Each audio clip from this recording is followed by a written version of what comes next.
entre ma consécration dans la Maison Blanche de Lucifer sous le sang et mon mariage avec la Linda. Je devais donc combattre les serviteurs de Dieu authentiques et les églises vivantes de Jésus-Christ. Je devais distraire les prédicateurs en modifiant leur prédication. Le prédicateur peut lire le passage de la Bible, mais je devais perturber sa concentration pour l'écarter du sujet qu'il était supposé prêcher. Ma première mission était d'inciter les chrétiens à douter de la parole de Dieu afin d'affaiblir leur foi, car sans la foi il est impossible de faire plaisir à Dieu, et la foi vient de ce qu'on entend qui est la parole. Il y avait un démon qui travaillait avec moi pour endurcir les cœurs de chrétiens pendant la prédication. Ce démon est nommé Thomas Sankara. Ce démon faisait en sorte que les chrétiens puissent réagir irrationnellement à la prédication de la parole de Dieu. Il fait aussi que les chrétiens viennent à l'église en retard parce qu'il sait que les anges viennent à l'église à temps avec la bénédiction pour le chrétien. Ma deuxième mission était d'empêcher les chrétiens de lire la parole de Dieu. J'étais aidé par le démon hindou Sankara. Nous faisions en sorte que les chrétiens ne lisent pas la Bible,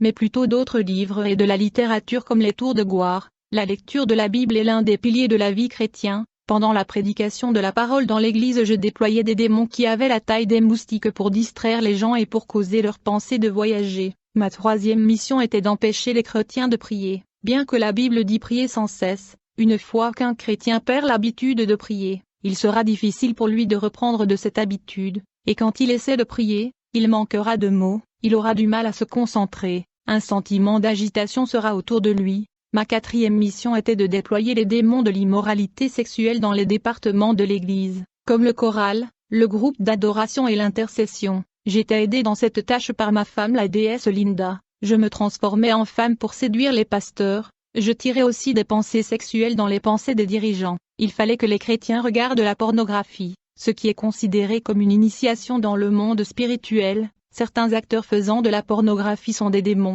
Les films pornographiques sont maudits et consacrés dans le monde des sirènes afin d'inciter les hommes à l'immoralité sexuelle et à la masturbation. Lorsqu'un homme ou une femme se masturbe, il s'accouple avec des démons sans le savoir. Après avoir fini de se masturber, quelques démons partiront, mais plusieurs resteront avec la personne. Permettez-moi de vous informer que la pratique de la masturbation affecte la beauté de la personne qui la pratique. La personne aura des difficultés à se marier car il est connecté de façon conjugale à des démons. Le groupe d'intercession était mon principal objectif parce qu'ils sont l'un des piliers de l'Église. Plus ils sont forts, plus l'Église est forte. J'attaquais le groupe d'intercession en envoyant la sirène Linda. Si elle échoue, j'envoyais la sirène Jacqueline. Si elle échouait, j'utilisais des produits de beauté, des cils, des lotions comme porte d'entrée afin d'atteindre les intercesseurs. J'utilisais ces produits au cas où il était conçu par les sirènes ou la déesse Linda qui était ma femme. Le produit de beauté tel que l'extension de cils sont conçus par la sirène Linda qui était ma femme,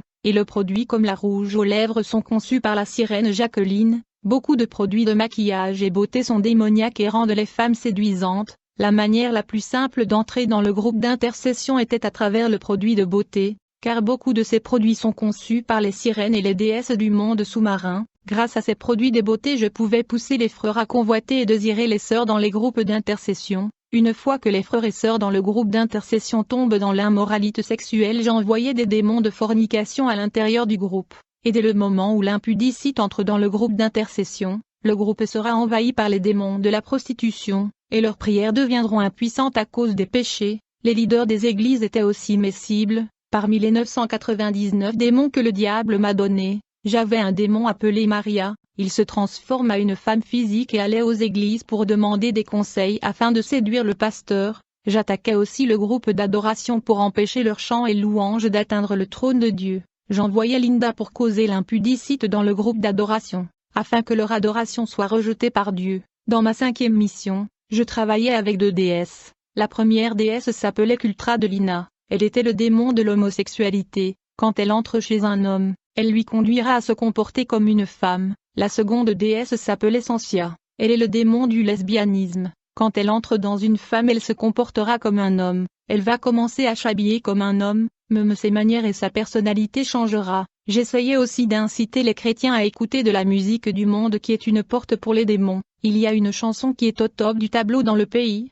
La chanson s'appelle Grimoire. Quiconque chante cette chanson appelle des démons dans sa vie. Il y a aussi une chanson dans le pays qu'on appelle Abracadabra, qui est un mot incantatoire et une de monde parallèle du diable. Afin d'augmenter mon pouvoir, j'ai dû sacrifier mon père. Nous avons fait une prière magique puis l'image de mon père apparut sur le miroir magique. On m'a remis un couteau pour le poignarder. Quand j'ai poignardé l'image de mon père dans le miroir magique, il y avait du sang rouge couvrant le miroir. Après prière incantatoire, mon père apparut physiquement dans la loge mystique où nous étions, puis mes ongles devinrent longs et aigus comme un monstre. J'ai déchiré le ventre de mon père et j'arracha son cœur, et j'ai sorti son intestin. Je devais la garder pendant 1 an. Le but du sacrifice humain est la recherche de la faveur, de la promotion et du bien-être auprès des anges déchus et des démons. Le royaume des ténèbres a constamment besoin du sang humain. Ils sont responsables des guerres à travers l'histoire humaine pour que les démons se nourrissent de la chair humaine et du sang humain. Lorsque mon père est mort, son âme est devenue mon serviteur. Beaucoup de gens que j'offrais en sacrifice humain devenaient mes serviteurs et mes esclaves. Je devenais plus élevé dans le monde de ténèbres à cause du sacrifice humain. La plupart des victimes des sacrifices humains ne vont pas au ciel ou en enfer, mais ils deviennent des esprits servants ou serviteurs de leurs bourreaux. D'autres victimes du sacrifice humain deviennent esclaves dans le monde spirituel, précisément le domaine astral des sorcières, où ils font du travail force jusqu'à ce qu'ils atteignent le nombre d'années qui leur sont fixées par Dieu. Le monde astral n'est ni jour ni nuit, c'est un monde rageux où le tonnerre sont constants dans le ciel. Ce royaume est peuplé par des démons déformés. Il est situé entre le monde physique des hommes et le royaume pandémonium de Lucifer. Un jour j'étais dans la loge de Primacurie avec 12 satanistes. On était supposé exécuter une victime dans un sacrifice humain. La cible était une jeune femme née de nouveau chrétienne. Nous avons commencé à invoquer son esprit à apparaître sur le miroir afin que nous puissions la tuer. Alors que nous continuions à faire le rituel, son âme apparut dans la loge sur la planche noire. Nous étions sur le point de procéder à son exécution. Lorsque soudainement nous avons vu l'esprit de son pasteur entrer dans la loge, et l'esprit de son pasteur l'arracha de la planche noire, lui mena hors de notre loge, puis ils ont disparu ensemble. Au fait, le pasteur était à la maison en train de faire une prière de combat spirituel, il déclarait les paroles et prenait par la force ceux qui lui appartenaient au moins de confession et déclaration. Le pasteur prenait les choses par la force par la prière. En réalité, quand les chrétiens prient, leur esprit voyage spirituellement dans le monde des esprits. Le pasteur ne faisait que prier, mais son esprit voyagea dans le monde invisible et libéra la jeune femme qui était membre de son église que nous étions sur le point de sacrifier. À la suite de cet incident, nous avons embarqué notre avion mystique et invisible et nous sommes allés vers la capitale où se trouvait l'église de ce pasteur, mais quand nous sommes arrivés à l'adresse de l'église nous étions surpris, on ne pouvait plus voir cette église. Mais on a vu une lac d'eau dans l'emplacement de l'église et il y avait du feu au milieu de cette eau. Nous avons essayé de suivre le pasteur pour faire tomber sa voiture mais nous ne pouvions pas le faire.